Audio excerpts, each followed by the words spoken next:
This vignette concerns psychological risks. Interviewees will be discussing the fear of failing to accomplish a task. This risk perception is associated with the fear of being unable to complete a task adequately. It manifests in observable behaviour associated with a reluctance to engage with ICT or anxiety in engaging with ICT for the fear it will not work as intended. In this section, you'll hear a number of video vignettes extracted from interviews with older Australians. First, we hear from Noel, aged 64, who describes the efforts to conduct a class online, the issues that lead to worries about performing tasks, and how this leads to deeper fears. But most people use the Zoom share screen function to actually show their photographs to all of the rest of the people on the Zoom call. And that turns reasonably square reasonably often. So, the thing you open the application to view your picture in, you get your picture up and you sit it there in the background. When it comes your time for you to show your picture, you go share screen, click on that application, press share. Sounds like a winner, doesn't it? Really easy. And up it comes. Well, no, they click on the wrong thing somewhere. They pick a browser. They pick this. And then they try and get out of it. And then and at that point, panic sets in, and that's when it goes south in a big way for those people. Sometimes, you talk them down a bit, and sometimes they try again and they get it.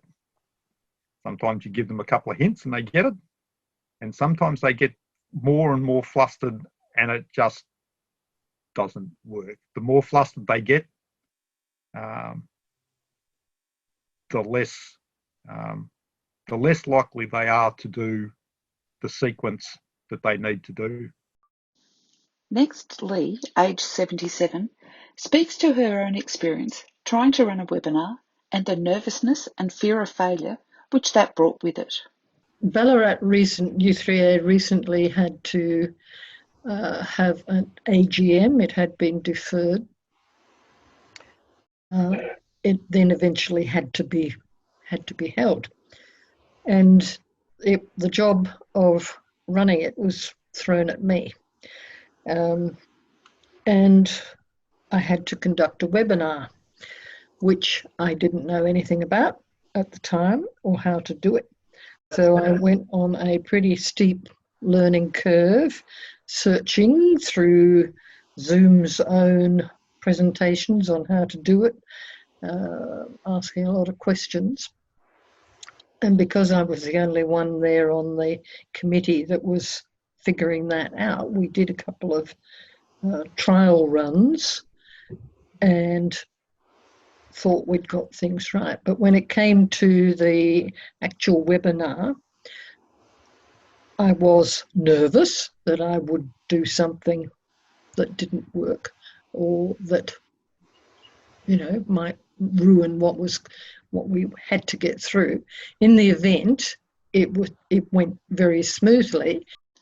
Finally, Noel, aged 64, discusses another online classroom experience where the teacher is making efforts to support students, with many becoming distressed by their own inabilities. The guy that actually runs it has got a huge amount of patience, and he just calms them down because they get really flustered and just want to stop. And we've had people that just walk out of that Zoom class, just shut down because they've been that distressed that they couldn't do something. These vignettes were developed by the Shaping Connections research program at RMIT University's School of Economics, Finance and Marketing. Our research develops insights on social inclusion and technology use amongst older Australians. Please find additional information about these vignettes in the video description below. You can get more information about the project by visiting shapingconnections.org. If you have any questions, comments or feedback, please use the Contact Us section of the website and we will get back to you.